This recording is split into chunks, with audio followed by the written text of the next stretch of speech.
Well, boy howdy, I haven't got round to doing the Wurt skill tree proper guide on my main channel, so in the meantime, I'm going to be doing this guide, which very quickly, as in I talk over, live commentary, all the skills in the Wurt skill tree. I'll do this for all future skill tree releases, because these kind of videos are a lot faster to make, obviously, because they're not high production, and they don't have a script. I'm literally just live commentating, but it gets the information out there quickly and concisely. Now, these guides, these essential skill tree guides, these will not have super in-depth numbers, because again, that would require me to actually write a script, do the math, and then present it in a presentable way that's not annoying. So yeah, I'm literally just going to be talking over the skill tree and showing you rough tests. So let's reset insight. We're going to choose the best Wurt skin, which is this one, and let's go. Crank that music up, soldier boy. Alright, so I'm going to assume that you've watched my Wurt, my all character guide that explains the base Wurt very concisely, or very in-depth. It explains all of her fish mechanics, the fact that she's a merm and what that does to her. We're literally just going to be talking about the skill tree. Let's start with Amphibian, which is probably the weakest part of her skill tree. Mental Fluidity 1. Restore some sanity over time when wet. The more wet you are, the more sanity you restore. So using some cheating mods, I'm just going to set my wetness to max. So it has been 28, 29, 30 seconds, and we've gained 3 sanity. So this is about 6 sanity a minute if you're maxed out wetness. 6 sanity a minute is about the same as a Tam O'Shanter, but being max wetness is not really worth doing potentially, but we'll talk about that later. Let's move on to Mental Fluidity 2, which just restores more sanity. But how much? So this time it's been 30 seconds, and we've gone up 3 or 4 sanity. So this is just a little bit more than 6 sanity a minute, so maybe 8 sanity a minute. It's still not amazing. These skills are kind of whatever. Let's keep going. This one, all weather skills, says greatly reduce the effect of wetness on body temperature. It also fairly reduce wetness loss due to heat sources. So this one basically means that you can be wet without suffering the consequences of being wet, which is it reduces your temperature. So while you're wet now, you see how Wurt is currently doing the freezing animation. That's because her body temperature is probably very low. And as you can see, my temperature is at 0 degrees, so no wonder Wurt was doing the freezing animation, because she is actually right on the cusp of freezing. But with this skill, when she's at full wetness, so what this does is, you see my temperature immediately going back up. So what this does is when you're wet, you lose temperature, but now you just don't lose nearly as much temperature. And also it means when you're near a heat source, your wetness will go down a lot slower than normal. Normally you dry off by being near a heat source. So if you're near a campfire, for example, your wetness would usually go down very fast. But with this skill, it makes the wetness go down a lot slower. This skill just exists so that you don't suffer the consequences of being wet. And also so that you can still stay warm while being wet, and you can warm up next to a campfire without losing your wetness as fast. And it's doing all this because it wants to promote you being wet as part of your playstyle. So let's move on to Slippery Hide 1. Use wetness as protection. Damage will consume wetness instead of health. Now this skill is actually pretty cool. As you can see, this pigman is punching me for 33 damage. But every time he punches me for 33 damage, my wetness absorbs 30 of the damage, then 3 of the damage hits my health. So 100 wetness with this skill is effectively the same as 30 health. So all of the damage will hit the wetness before it hits your health. But of course, any overflow damage will hit your health. The next skill, Slippery Hide 2, says use wetness as protection more efficiently, or effectively. It also makes you slowly get wet as you step through the corrupted or mutated marsh turfs. We'll explore what those are at the end of the skill tree. So now if we have 100 wetness and maxed out health, what happens? Oh, look at that. The pigman punched me for 33 damage and only absorbed 2/3 of my wetness. Bam, lost 66 wetness there. So now for every 2 wetness points, it will block 1 point of damage. So my health didn't get touched there, and I had wetness left over. So now this only works for damage that actually hits you. So if you're taking fire damage, it will not work. As you can see, fire damage will hit your health directly. As Zuberg does that, bam. It ate all of my wetness, and then any overflow damage went and hit my health. And the next thing will be, how does this interact with armor? Well, it interacts as you would expect it. Max out the wetness, and let's see how it interacts with armor. As you can see, the damage hits the armor first. Then whatever went through the armor, so in this case, 20% of 33, since the football helmet reduces damage by 80%, the 20% would then try to hit my health, but then the wetness gets in the way, and the wetness tanks all that damage. And I think that's enough of that skill. Now on to Hydrus Healing 1. Slowly regenerate health when wet. The more wet you are, the more health you regenerate. And now we wait. Oh, we don't have to wait long. After 10 seconds, I regenerated 1 HP at max wetness. Let's wait it again. So it's about once every 11, 12 seconds, you will regain 1 health. So if you have half wetness, it'll be once every 24 seconds. And if you have no wetness, you won't gain anything. Now let's move on to Hydra's Healing 2. Regenerate health when wet more effectively. It also makes you slowly get wet as you step through the corrupted or mutated marsh turfs. So now rather than once every 12 seconds, it's about once every 8 seconds you will regain 1 health. So it's a bit faster, but not really super amazing. Now let's talk about what's the best ways to get wet to activate all these skills. The best way is to kind of just have a boat next to your base. You place it down, kabam, and then you see this this plank right here. You extend it, and then you, oopsie daisy, you mount the plank, and then you, oh goodness, you mount the plank, and then you mount the plank, and then you abandon ship. And if you land on the land, it doesn't work. So let me just you saw nothing. Let me just drag this over here. So you mount, and then you abandon ship. And as you can see, my wetness has gone up to 50 because I'm Wurt, and I don't lose max health when I drown because I am Wurt. So after abandoning ship twice, the second time, my wetness is now at 100. And because of this skill, the wetness will take a little longer to disappear than it would otherwise. But as you can see, I've already lost almost 10 points of wetness just from being on land. So keeping yourself wet is quite inconvenient. So how I like to look at the amphibian skill tree is during spring, you just don't need to wear an umbrella because you benefit from being wet. So during spring, just don't wear an umbrella, don't wear any protection from the rain, just embrace the wetness during spring, I'd say. And also when it does start raining, it means your wetness will stop going down, so at which point you can just do the abandoned ship just to boost your wetness back up to 100, and it will stay there because it's raining, so your wetness doesn't go down. Anyway, moving on to the Merm Kingdom part of the skill tree. So you have Mosquito Incognito. Learn to craft a cuddly buddy, making mosquitoes neutral to you.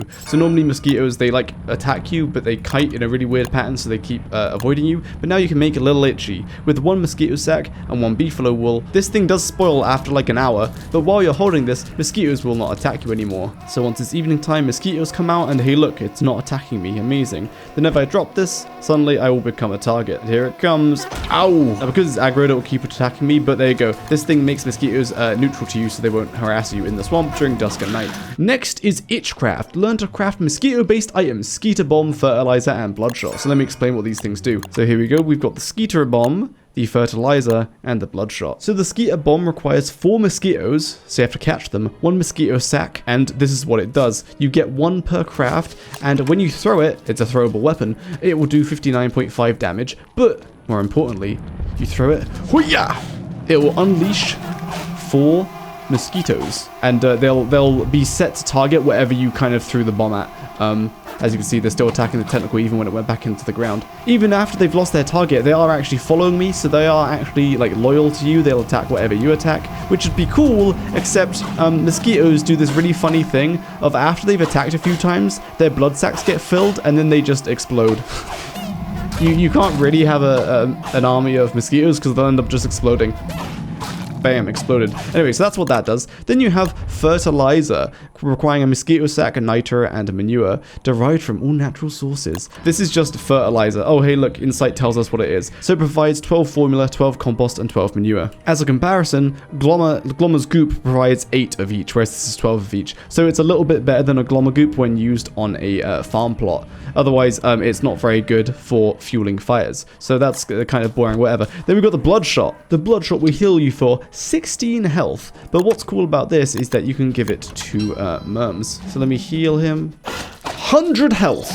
So Bloodshots heal Merms to 100 health, which is quite significant. So there you go. If you want to heal Merms, you can do that. That works on Merm guards too. Now we have Itchcraft 2, which just buffs all of the items that we just talked about, but I'll explain how they buff them. And it says, with the help of Little Itchy, catch mosquitoes right from the air. So basically, if you're going to have all these mosquito skills, you basically want to unlock this last one as well, because it means you don't have to make butterfly nets. Because now during evening, mosquitoes are passive to you, and you can just pick them up, which looks hilarious. Goldstrana got whipped. So now there's mosquitoes, don't worry about it. Yoink.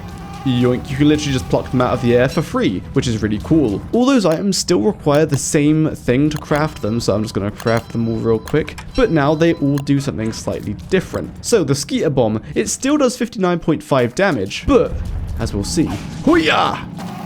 it releases more than 4. It releases 6 mosquitoes. So it doesn't take a genius to realize that it only takes 4 mosquitoes to craft, and it releases 6. So as long as you grab 4 of the mosquitoes that you released from your bomb, you can just keep making more and more bombs. So that's what the mosquito bomb does now. You can technically keep renewably making them. As long as you grab your first 4 mosquitoes, then you can throw it and grab them. And so, like, it's funny, but in reality, these are just like minions, which are way, way, way weaker than using merms. Although you can pack these into a stack of items. Next is the fertilizer. It's literally the same thing. Then you have the bloodshots, which do something a little bit different now. So if I use a bloodshot on myself, it will heal for 16, and then it heals for 1, 2, 3. It heals for 16 health instantly, then 9 health over 9 seconds. And that will be a grand total of 25 health, which is, you know, is pretty good given that it only costs 2 mosquito sacks. But that's not all. If we have a merm and we're going to make him take some damage real quick, and now we're going to use the bloodshot on the merm, you'll see it instantly heals for a 100 health, then they're healing 5, 10, 15, 20, 25, there we go, 100 health and then 40 health over time, which is cool. So basically it just makes the bloodshot heal for more, heal you and your merms for more, with the health over time effect added at the end. Moving on to the actual good skills now. So these skills are the first skills that are actually like kind of good. So the King's Pauldron quest, add stony armor to the King's statisk shoulders for great stoutness in your merm soldiers. What this skill does is, I need to actually get a merm king though, hold on one second. He turns into the king, you get your buffs, but now you can buff you and your merms even more. Let's see, how much damage will I take from this spider? 20 health. This merm also takes 20 health from damage from spiders. Now I'm going to give this marble suit to the king and we're going to see what happens. So you see that? The merm just took 17 damage, not 20 damage. Like, he has 15% damage reduction now. And how much damage do I take now? 18 damage. So I get 10% damage reduction, whereas all my merms, even merm guards, get 15% damage reduction once the king has marble armor. Now this is damage that hits your health, not like damage reduction through armor. Next we have the King's Crown quest. Gift him a crown worn by the kings long past, and your merms will fight smarter so their lives may last. So what this does is actually really cool. So if you go to the ruins and make yourself a Thulcite crown, you can then give this to the king. By the way, I'm going to leave the marble armor on, but that shouldn't change how this works anyway. So you give him the Thulcite crown, he's now wearing it. Now, what happens is nothing to your normal merms. Your normal merms will not do anything different. If we just watch, we'll see the merm will take some damage. The merm will take a nicer 17 damage, and that's it. Nothing changes. But if you have a merm guard, we'll do this.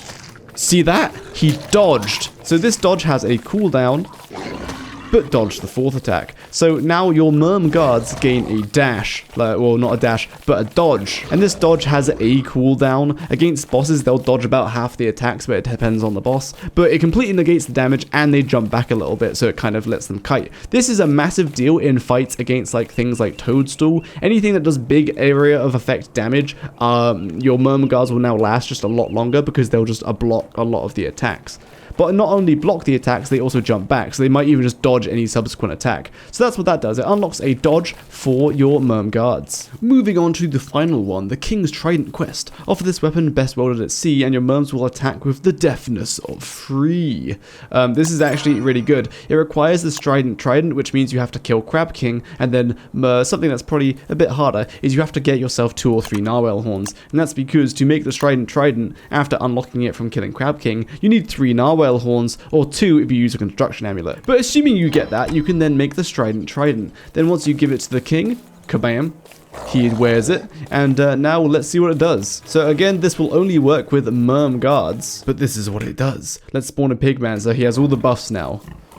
He punches him, he dodges, he goes in for an attack. So this has a chance to happen. Oh, here we go. Oh, see that? It was like a really quick triple hit. So it was 26.3 damage 3 times. Normally merm guards do 50 damage, but as you can see, he does 52.5. So he's also gaining a 5% damage bonus, but then he unlocks the attack, which is he can do a triple attack. And that triple attack increases the merm's damage by just over 50%. So he does 78-ish total damage rather than 52.5. But again, it has a cooldown and doesn't always happen, but it will be really good later when we unlock this skill. But I'll explain that later. Now let's move on to these skills here. So increase the merm king's maximum hunger. Then when we unlock this skill, his hunger is still 200. What's what's going on here? And bam, now that we've updated it, it's gone from 200 to 250. So a 25% increase in his maximum hunger. So the king drains 25 hunger per day, so increasing his max hunger to 250 means rather than leaving him for 8 days until he starves, you can now leave him for 10 days. Now technically, when he starts starving, he has like 1,000 health which he can burn through, so it's actually not 8 and 10 days. He can actually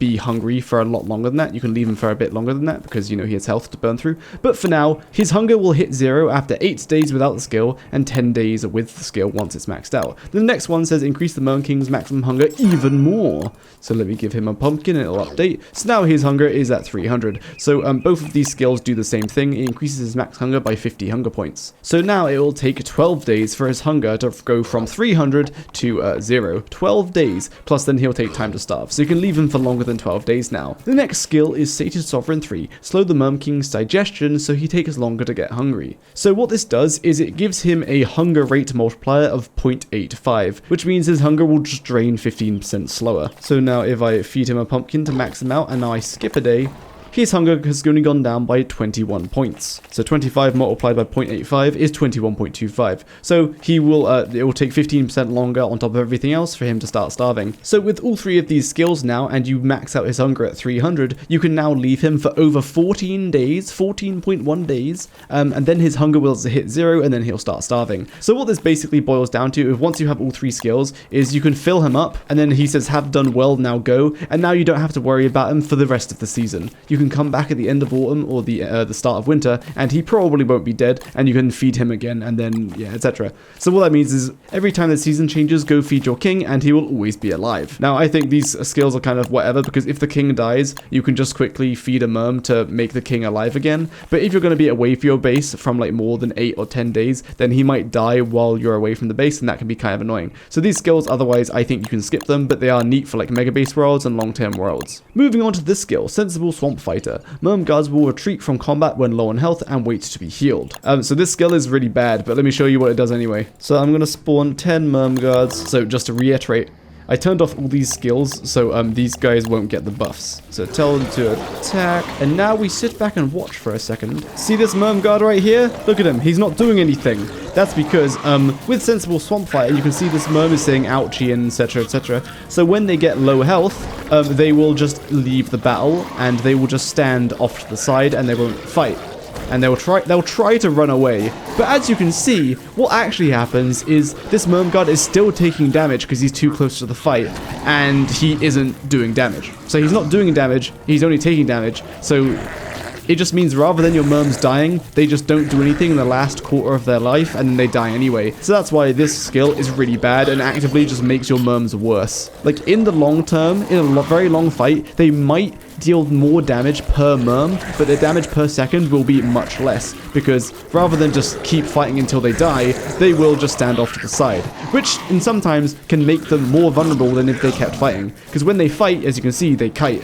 But when they're low health, they just stand off to the side. But of course, merm guards regenerate, so eventually they will join the fight, but I hate this skill. It's really bad. Don't unlock the skill. Anyway, moving on. Next, we have Community Feeder 1. Learn to craft the communal kelp dish to entice faster merm growth and to call in merms for action. So this one is actually pretty neat. So it requires 2 reeds and 2 boards. And like all merm structures, you have to plant it on swamp turf, so I can't place it here because there's no swamp turf. So once it's down, you can put kelp in it, you know, kelp from Lunar Island. You can put kelp in it, and then you hit gather merm. And what this does is it calls in merms from a massive radius around it, and it will recruit them. So let's say you had 6 merm fortifications, and you didn't want to, you didn't want to have to go run after the merms to go and recruit them. So instead, you put your kelp in here and then right-click Gather Merm, and it will drag in all the merms from a massive radius and recruit them. Now, for every 1 kelp that gets eaten, it will recruit 6 merms. So normally when you feed stuff to merms, it will recruit other merms nearby. So I just gave it to that guy, and then all these 3 are now following me as well. But this structure just makes it a bit easier to gather merms, but it's not any more efficient.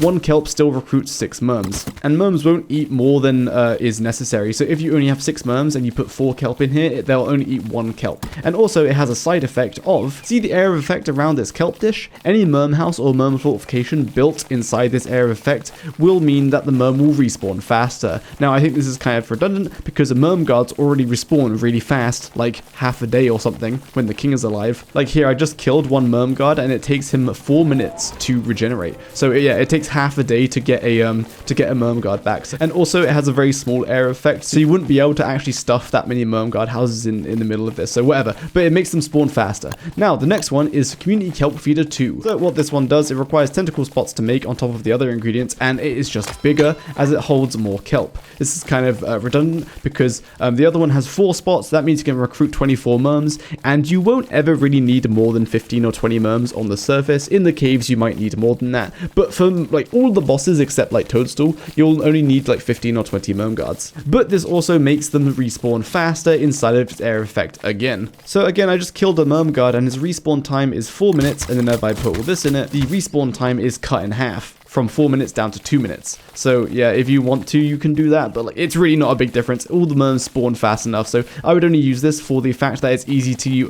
recruit merms. I'm a big fan of this skill. I would only unlock the level 1 version though. You don't really need the level 2 version. Next we have Industrious Merm 1. Learn to craft the shoddy tool shed to equip your merm workers with shoddy tools. This is kind of a gimmick, but I'm a big fan of it. So here's the shoddy tool shed. It requires 2 boards, 5 twigs, and 5 rocks. Once you've got some marsh turf, you can put down the shoddy tool shed.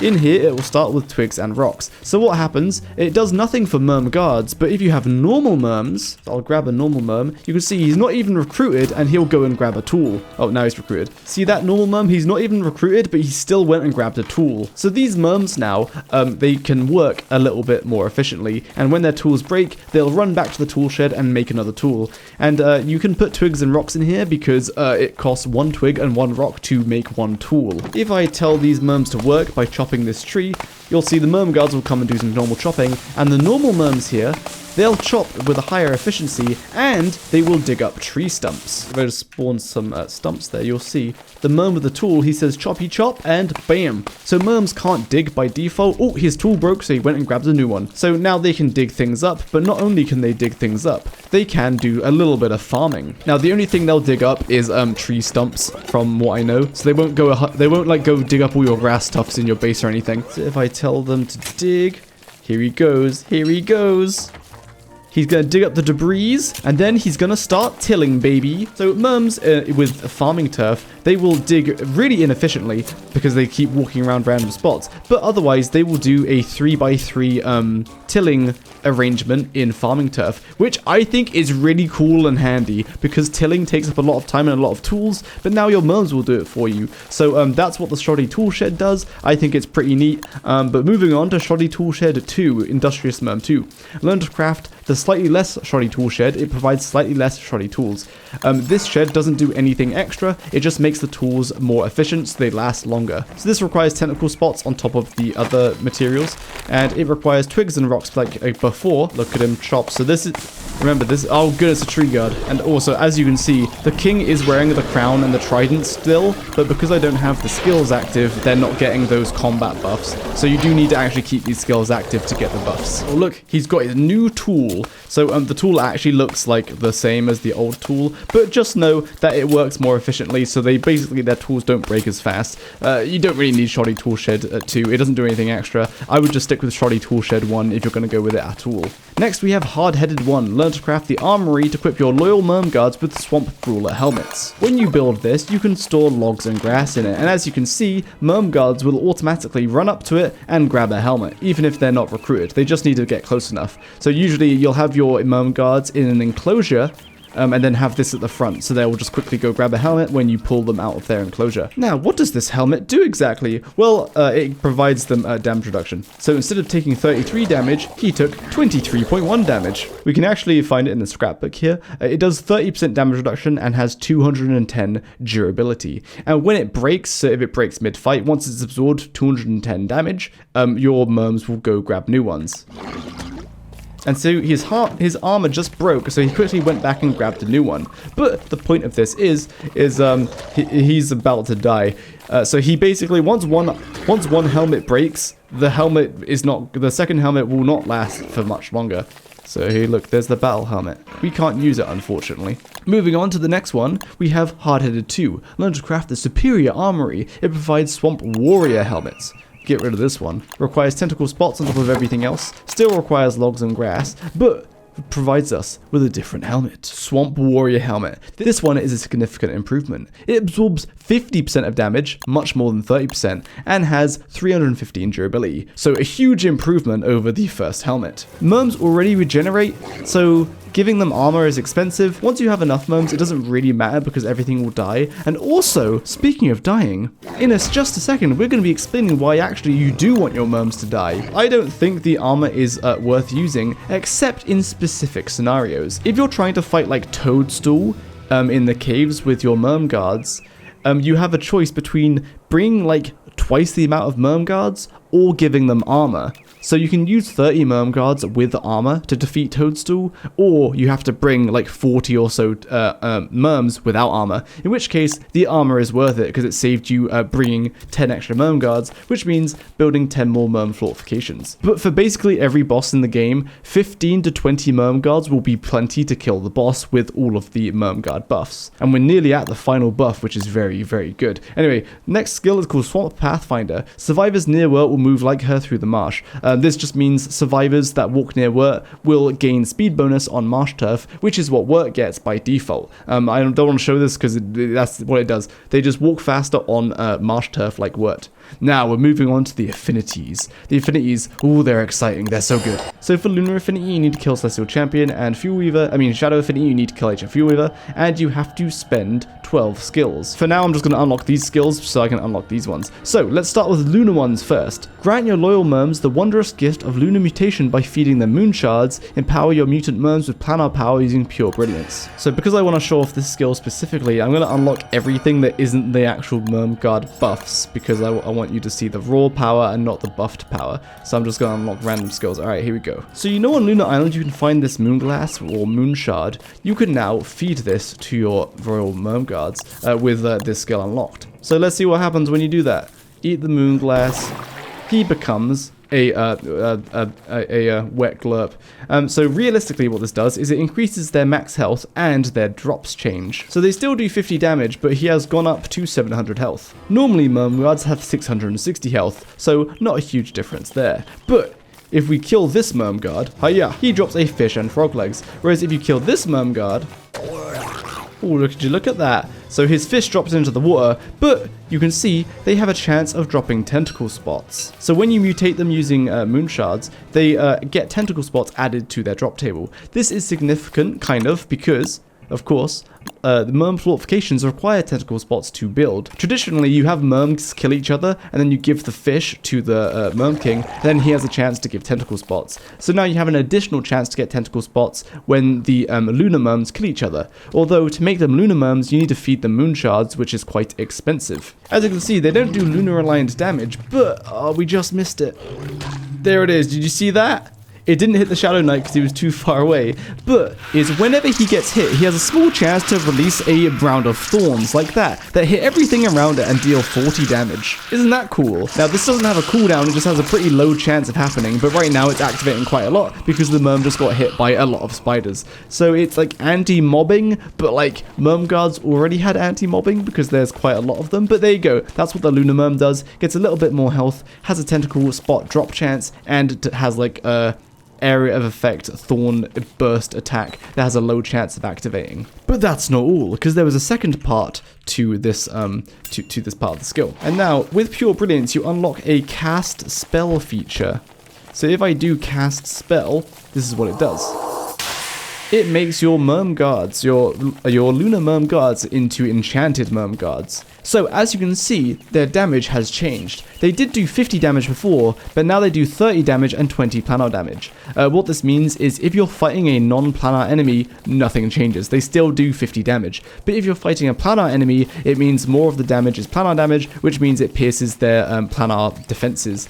So they'll do more damage effectively versus planar enemies, but they'll do the exact same damage versus non-planar enemies. And I believe that is it. And if you have the triple hit unlocked, it's the same thing. 40% of that triple hit damage will be planar damage. So that's what that does. Pretty cool for fighting endgame bosses, but you don't really need it. Now, the next Lunar Affinity is called Morph Any Piece of Land into Sweet Marsh Turf. Let's unlock that. What this actually does is it unlocks this staff. The Brilliant Mudslinger requires driftwood, Marsh Turf, and a Pure Brilliance. Oh my goodness, I got a button skirt, hell yeah. Again, just for show purposes, I'm going to spawn 3 Merm Guards. I'll show you what this staff does, then I'll explain how it works. So, you equip it, and then you unlock Marshify. So if I Marshify right there, wow. So this part of the land now has lunacy and not sanity, and any merms inside the area effect are instantly transformed to the lunar mutated versions, and they become enchanted. So, you know, you can see why you should probably kind of just not use this skill, but unlock it to unlock this one, because rather than feeding Moonglass to your merms and then using Pure Brilliance to enchant them, you can just use this staff, because it does it all for free. It does have a very long cooldown of 8 minutes, but it's for free, and this Marsh Turf does a few things. So you move faster on Marsh Turf, Gestalt are spawning, wow. As you can see, it turns Sanity to Lunacy, and that's it. It doesn't buff your merms in any way, but this does link back to the skills we saw at the start of the video. This Marshified Turf, I believe, lasts for 2 minutes. And as you can see, my wetness is going up. That's because of these skills, of course. Your wetness slowly goes up when on Mutated Marsh Turf or Corrupted Marsh Turf, which are these 2 skills, basically. Oh, and 2 minutes have been, and so the Marsh Turf disappears. So when you spawn that Marsh Turf, it lasts for 2 minutes, which is usually enough time for all boss fights if you bring enough merms. So that is what the Brilliant Mudslinger does. Now, we're moving on to the best skills in the skill tree, the Shadow Affinity. The Shadow Affinity is so good. Again, I'm just unlocking skills to get to the Shadow Affinity that don't actually buff the merms. Your merm follows may die, but their shadows live on. Infuse fallen merms' shadows with planar using pure horror. So if I recruit a merm, hello merm, you are now mine. And then if something tragic happened... Oh no, he died. But what is this? A Royal Shadow Merm Guard? Oh my goodness. So when you have a merm recruited, this is merms and merm guards. Once they die, they drop their drops, and then a shadow merm will appear out of them. This shadow merm is the exact same as the merm guard when they were alive, except now it's immune to status effects, like being on fire, freezing, and sleeping. So it's actually better than how your merm guard was in its actual living state. When shadow merm guards get hit, they have a chance to do that. Did you see that? It teleported away. So yeah, they teleport away, and I don't even have the dodging skill unlocked. He just teleports away when they get hit. That doesn't always happen, but sometimes it will happen. So that's cool. So that's all to say, Shadow Merm Guards are like better than normal Merm Guards, but not only that, by having this skill unlocked, if you have 10 Merm Guards, now you actually have 20 Merm Guards, because partway through the fight, when those 10 Merm Guards die, they are reborn as Shadow Merm Guards. This is really good, because it basically just doubles the amount of Merm Guards you have. So if you had 20, you actually have 40. So it just means you need half the Merms to fight bosses. So when I've been saying you need between 15 and 20 Merm Guards, I meant 15 and 20 Merm Guards, which then turn into Shadow Merms. So you effectively have 30 to 40 Merms, but you only actually need to make 15 to 20 Merms. So this skill is really good, because you just get twice the amount of Merms for free. The skill is so good! Anyway, now onto the second part of the effect, which is Pure Horror. This is the same as like the enchanting of the Lunar Merms, whereas if you cast the spell, it will enchant all of the Shadow Merm Guards nearby. It only affects the Shadow Merms and not alive Merms, and all it does is the same as the other one. And it does the same thing as enchanting Lunar Merms, which is it makes their 50 damage go into 30 physical damage and 20 planar damage. So against a normal enemy, it will not make them any stronger, but against a planar enemy, it will make them a little bit stronger. But this costs Pure Horror and just isn't really worth it. The damage increase is just very little, and you'll find out once you play Wurt, once you have enough merms, they'll kill anything, and the extra damage increase wouldn't really change a lot, even against a planar enemy. Moving on, no land shall be safe from the dark and beautiful corruption of the marsh. This skill unlocks the Shadow Staff, the Dreaded Mudslinger, so this you can actually make really early in the game because it only requires Pure Horror, Driftwood, and Marsh Turf. So you make that. You can get Pure Horror really easily from killing Nightmare Werepig. So what this does is it's a lot different than the Lunar Staff. It's a lot different. For demonstration, I'm going to spawn 10 Merm Guards, and I'm going to recruit them, and then I'm just going to drop some meteors on a few of them to kill them. Alright, cool. So now we have a good mix of normal Merm Guards, a enchanted Merm Guard, and lots of normal Shadow Merm Guards. So now, when I Marshify, this is what happens. It costs a little bit of sanity and, oh, nothing happened. It's increasing my wetness due to these skills, but you know, it didn't even buff my Shadow Merm Guards, so what's the point? Well, let's just spawn an enemy and see what happens, yes? Here's a tree guard. Attack. Do you hear that? Oh my goodness, shadow tentacles. Look how many shadow tentacles there are.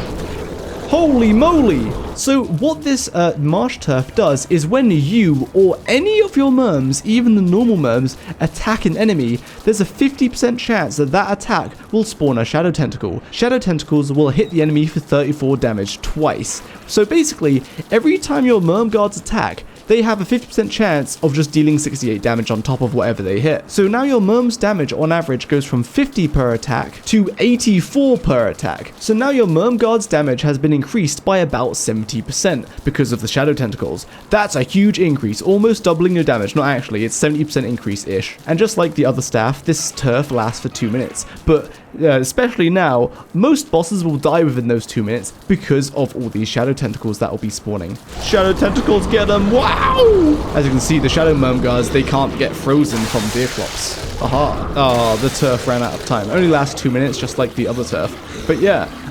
So the Shadow Affinity is just a lot simpler than the Lunar Affinity, and overall is just way better. You can get this staff so early in the game, and then you can just start buffing your merms because of the Shadow Tentacles. Like, the Shadow Affinity is just so good. So credit where credit's due. If you have the Lunar Merm Guard staff, you can transform the Merm Guards into those Merm Guards. Then I just killed 10 of them, and so I got 10 fish, 10 frog legs, and 2 tentacle spots. And then you can just trade the fish to the Pig King for probably another 1 or 2 tentacle spots. If I recall, you have a 14% chance of getting fish, tentacle spots from trading fish to the Merm King. So we got 1 tentacle spot. So yeah, if you're farming Merm Guards, you'll get tentacle spots like over twice as quickly if you use the Lunar Merm Guards to farm them. But this is an 8-minute cooldown, and Merm Guards take only 5 minutes to respawn, so you wouldn't be able to do it all the time. But yeah, credit where credit's due. That's what Lunar Affinity is good for. And also they have the AoE thorn damage. So in combat, the Lunar Merms are like more front-loaded damage because they do the like thorn attack, but Shadow Merm Guards effectively just do double the damage because they last twice as long, if not more than double damage, because the Shadow variant is immune to sleep and freezing and stuff. So I believe I have explained the skill tree. So now it's time for recommended skill tree, and for recommended skill tree, these are the 3 skills that actually do something. They're very good, especially the Trident one. Oh wait, something I didn't show you. Oh, hold on. I'll do recommended skill tree, then I'll show you something funny. So for recommended skill tree, those 3 actually do something. So you want this, and then you want the Shadow Affinity, probably. You can go Lunar Affinity, it's fine, but I prefer Shadow Affinity, because another thing with the Shadow Merms is, once they turn into a Shadow Merm, they are going to follow you forever. They will follow you forever and ever and ever until you go into the caves. Once you go into the caves, they will despawn, which is whatever. Shadow Merms have an infinite loyalty timer. So when you recruit a Merm Guard, then it dies and becomes a Shadow Merm, that Shadow Merm will follow you forever, whereas normal Merm Guards won't get recruited forever. But otherwise, if you unload them but you stay on the surface, like where they are, then they'll teleport to you. So if you jump onto the ocean and arrive at Lunar Island, they will spawn and despawn on Lunar Island with you. But anyway, let me go through recommended skill tree. So these 3 actually buff the Merms. You want the Shadow Affinity, but you need 12 skills to unlock the Shadow Affinity. So I would go for Community Kelp Feeder because it's cool. I like the Shoddy Tool Shed, even though you might not have use for it. Then the King Hunger skills don't really do anything, so I just max out Amphibian. This is just like nice in spring because you probably won't need to heal because of the passive regeneration from this, and the damage reduction here is nice. Then you want the Shadow Affinity, of course, and then you have 1 point to do whatever you want with. I guess you could increase the maximum hunger of your king if you want, or you could unlock armor. The only boss you really need to unlock armor for is like Toadstool, because your merms just don't last long enough. So I would probably skip the armor and just go for like Merm King's Hunger or something. So this is probably my recommended skill tree, unless you specifically want the mosquito skills or any of these skills, then just get rid of the amphibian skills and go for these skills. But I think this is a solid tree, but amphibian just makes it so things are much nicer in spring. But now let me show you something funny. If you haven't played Wurt before, you're in for a surprise, because basically once you have 10, 15, 20 merm guards like built, like these merm fortifications, you basically just win the game, because you'll be able to pretty easily to kill like any boss. So this is 10 merm guards, only 10 merm guards, and I have all 3 buffs enabled, and the king is wearing all 3 buffs. So they have damage reduction, dodge, and they have the triple attack. And also a behavior they added to merm guards in like before Wurt's skill tree, but like after her release is that when you feed Mermguards, you recruit 6, and you can see the 6 that it actually recruits around the Merm that you fed are the ones with the lowest hunger value, like the least loyalty duration left. So what we're going to do is we're going to tell my Mermguards to defeat Bearager. As you can see, they dodge the entire first attack, and sometimes they take a little bit of damage, but that's what the damage reduction is for. They're even doing the triple attacks. Now there's something funny about that triple attack that I'll show you in just a second. Actually, I'll just explain it now. So when you put down the shredded mudslinger turf, the triple attack triggers, well, has a chance to trigger 1 tentacle on every single hit. So one triple attack can spawn 3 tentacles. So Bearager is dead, so now it's time to fight mutated Bearager. So in that entire fight, 3 of my Mermguards died. Only 3, but now I have their shadow versions, who can also do triple attacks. So now let's do mutated armored Bearager. Let's just marshify here, and I'll tell them to attack, and we'll just watch the decimation.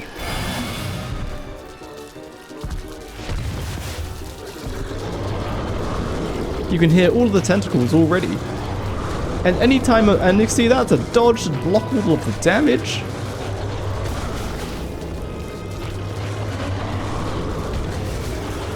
You know what, let's just enchant the Merms just so they can stun him. See that triple hit? When the Mermguards do a triple hit, it has a chance to spawn a tentacle on each hit. So not only do the triple hits increase the Merm's damage, but also it has a chance to trigger more tentacles. So it increases their damage even more. And there you go. That was 10 Mermguards. 1 Mermguard is still alive, and 1, 2, 3, 4, 5, 6, 7, 8, 9, 8, 9. Oh yeah, so all of my Mermguards are actually still alive. We have 1 in normal version, and the rest are just in their shadow versions, and they're all at like full health or like half health. So there you go. 10 Mermguards was enough to kill Bearager and mutated Bearager. And mutated Bearager is like a pretty hard boss that like does a lot of damage. But there you go. Yeah. Shadow Affinity is so much better, man. You do so much damage, and this is probably the recommended skill tree, although you can swap out Amphibian for anything else. Anyway, I'm going to do this for Wartox, Walter, and Wendy's skill trees when they come out into the live game. They still isn't out yet. So now I'm going to talk about the general play style for Wurt, like in the early game, to get your first like 10 Mermguards, because after that you're pretty much good to go. So as a general play style, when you start the game, you basically just want to do the normal gathering of sticks, grass, gold, flint, blah blah blah, but then you just want to like immediately go to the swamp. So by going to the swamp, you can find Merms. So for the general playstyle, you go to the swamp, and then you hopefully would have gathered some carrots or berries or something to feed Merms. So I'm just going to give myself 10 carrots. Now, during daytime, only 1 Merm will be outside of the Merm house, the leaky shack, until that one Merm gets attacked. Then the rest of them will come out. So it can be a bit hard to recruit them during daytime, but you can still. And of course, when you feed 1, it'll grab others close by, but it might not grab all of them if they're too far away. And if they're mid-animation, they won't get recruited. So I'm just going to skip to dusk, because dusk, all of the Merms come out, which is where it's at, because then you can quite easily recruit them. So what you want to do is you want to run around the swamp and just keep recruiting Merms. Once you have more than like 10 Merms, that'll probably be good enough for what is to come. So actually what the Merms are doing here is exactly what we want. So once you've got a fine amount of Merms, like 10 or so, just keep going around the swamp and just kill a bunch of tentacles. Because tentacles, where are they? This one has a chance to drop tentacle spots, which is what you want for Mermguard houses. I believe it's a 20% chance, but correct me if I'm wrong. I think it's 20%. So you're going to have them just kill the tentacles, and as you can see, once you have like 10 Merms, the tentacles die pretty fast. And hey, if you're feeling generous, you can even help, but you'll risk getting hit. Grab the monster meat if you want. You probably don't have a lot of use for it. But anyway, keep killing tentacles, and do this until you get like 10 tentacle spots. So what I'm going to do now is I'm not going to skip ahead or anything. So remember, I started doing this on the first dusk of day 1. And I'm just going to keep killing tentacles until I get 10 tentacle spots. And I'll come right back once I've got 10 tentacle spots. And there it is, my 10th tentacle spot. It got into a bit of a mess at the end there, because there was lots of tentacles in lots of tight areas. And now my guys are fighting clockworks. But anyway, point is, it's now day 3 and not quite a quarter, but let's say 3 1/4. So it took 1.75 days of continuously killing tentacles to get 10 tentacle spots. I picked up monster meat so you can roughly see how much I got. I got 20, 40, 60, 80, 100, 120, 126. So I killed about 60 tentacles to get 10 tentacle spots, and 9 Merms died. So if I traded these 9 fish to the Merm King, I'll probably get 1 or 2 tentacle spots. And 3 of my Shadow Merms died, and I still have 6 Shadow Merms following me. So now that I'm done here, and I have 10 tentacle spots. Next on the agenda would be the spears and the boards. So that would just mean going to a forest. And then with your shadow merms, or with any other merms you have left over, just have them chop down the forest. And as you can see, they chop things down. They won't dig up the stumps, but they're plenty good of getting lots of wood. So you can really easily get 10 merm fortifications up and running straight away. Now you don't have to make the king first, but if you did, your normal merms from the swamp would do 40 damage rather than 30, so they would just kill tentacles a bit faster. And the way you would make the merm king is, I will show you. I'm going to build the merm king here, but it's pretty safe to say that you'll probably be basing in the swamp to be near those natural spawning merms, because they're just so easy, like just so easy combatants just for free. It's really nice. So to build the merm king, you need 20 kelp, 10 pigskin, and 15 beefalo wool. The beefalo wool, just go shave a bunch of beefalo in the savannah while they're sleeping using a razor. That's how you get the beefalo wool. 10 pigskin, just go knock down 3 pig houses, and that's done. But the challenging thing is 20 kelp. 20 kelp is quite a lot of kelp. So what you do instead is when you're running around the coast, you'll see these marotta dens. Now, my merms just killed these, the marottas that were on this boat, so this is our boat now. But what you can do is, you know what, we did the tentacle farming. I'm just going to drop all of this fish and such now. So if you destroy the marotta den itself, it will drop you some kelp. Let's see how much. So destroying the marotta den itself will give you 2 kelp and kelp patches. You can eat those for food if you would like. And then you can use this boat to go and find more marotta dens. But when you're done with these boats, once you've got 2 boats, so you found another marotta den. So when you kill marottas, they might have already gathered some kelp for you. Like this guy had 2 kelps on him. What about this guy? You got any kelp on you? He also had 2 kelps on him. Now, what you're going to do is you're going to line up these boats so that you're going to crash one of them and then jump onto the other one. So when you ram these boats into land, they lose quite a lot of health. So what you do is you ram it against the shore, it drops to really low health, and you hop onto the second boat. And as you can see, it is now sinking, and you get some kelp. 6 kelp when the boat sinks. And now suddenly you can see how you're probably going to get the kelp for your king, and destroy this one. And hey, I got 3 kelp from that one. And suddenly you can see that getting kelp is actually quite easy, because the marottas will gather any kelp in the nearby area in the sea. Oh, look, over there was a big kelp patch. But also, you could just destroy their boats to get kelp. So then that boat gets destroyed. That drops 6 kelp again. And here, Shadow Merm drowned, but he just respawns. So there you go, that's cool. Then you just make yourself a grass boat, pop that down, and then grab the kelp. So suddenly you can see you can get the Merm King up and running really, really fast, as long as you explore enough. So there, I got 21 kelp from only 2 boats, from only 2 marotta dens. You might need to do 3 marotta dens, but there you go. That's how you very quickly get the Merm King up. So you can see how you can get a good setup of a solid amount of Merm Guards and the Merm King well within your first autumn. In fact, I've done a second Wurt boss rush using like this method of setting up the Merm King really fast. And yeah, that'll be out at some point, probably, maybe. Anyway, that's the recommended skill tree. That's the video. Hope you found it useful. Any corrections or mistakes, feel free to comment in the comments. Oh wait, one thing I forgot to say. Did you know the mutated lunar merms, when it's acid raining in the caves, they get buffed, like by a little bit. I forgot what the buff is, but they get buffed. No one's ever going to use that buff, because who is using merms in the caves when it happens to be acid raining? Really weird, but anyway, yeah, they get buffed from that. Anyway, I'm going now, bye-bye. Hello, I'm back. I just woke up because I'm here to tell you a tip that's not really related to the skill tree, but a lot of people don't really know this, so I think it's worth showing. So, if you don't know, in winter, all of the merms get really sad. When I say that, they just don't come out of their houses. And when your merm guards die, you might think they just take forever to respawn because they just never come out of their houses. So in winter, like I said, merms don't really come out of their houses. This guy's out of his house.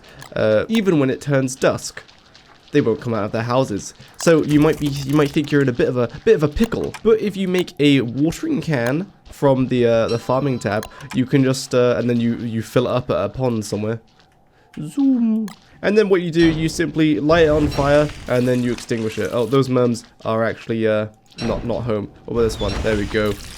And because it's dusk, they stay outside. If it was daytime, they would instantly run inside. But because it's dusk, they stay outside. So yeah, that's an easy way to get merms. That's natural merms. Then a few other things. So with merm fortifications, it's the same thing. You let it on fire to force them out, and then you put it out. And he's going to stay out now. Then a few more things. So, if hypothetically I pulled these 2 over here and then something tragic happened and goodness, not the dinosaurs again. Oh, goodness. Alright, cool. So those two died, and because they weren't recruited, you don't get shadow versions of them. They need to be recruited for you to get shadow versions of them. Wait, what? Okay, that wasn't meant to happen. Die, idiot. Okay, so now I'm gonna skip a day. Come here.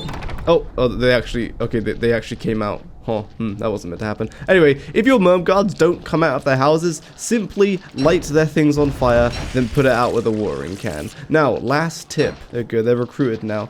And now I'm going to hit them with the good old dinosaur 1-2 punch. Bam. I gotta kill this guy as well. Bam. Okay, I actually killed one of the shadow merms. That actually works. Okay, both of them died, and then I killed one of the shadows, the other shadow that is just still alive there. So, what happens then? Will they both respawn? Well, actually, no. One of them will respawn. Just, there we go. So he's respawned. I had to set his house on fire to force him outside.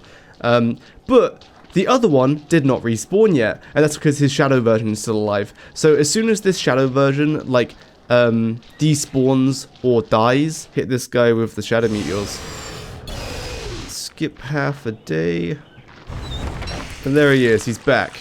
So yeah, the respawn timer on your merm guards only start when their shadow version dies. That's not a bad thing. It just means if the shadow version is following you, yeah, I mean, the merm guard won't despawn. Also, a change that they did somewhat recently is, so for the longest time, I was always paranoid about getting my merm guards stuck in unloaded areas. So what I mean by that is, if you were fighting, like, claws over here, and then some of your merm guards' loyalty timers ran out, so they started walking back to their home, and then you teleported back, or you just ran back faster than them, they would be stuck in an unloaded area somewhere. Clay changed it, so you basically never have to worry about getting merms stuck in unloaded areas. The reason why getting them stuck in unloaded areas used to be a big deal is because if you had 10 merm guards unloaded over here, and then you were back at your base, those 10 merm guards would just never respawn. They would just always be stuck over here. So you had to go around the map and go find them and then pull them back to the base. But they changed it so that you just basically never have to worry about that.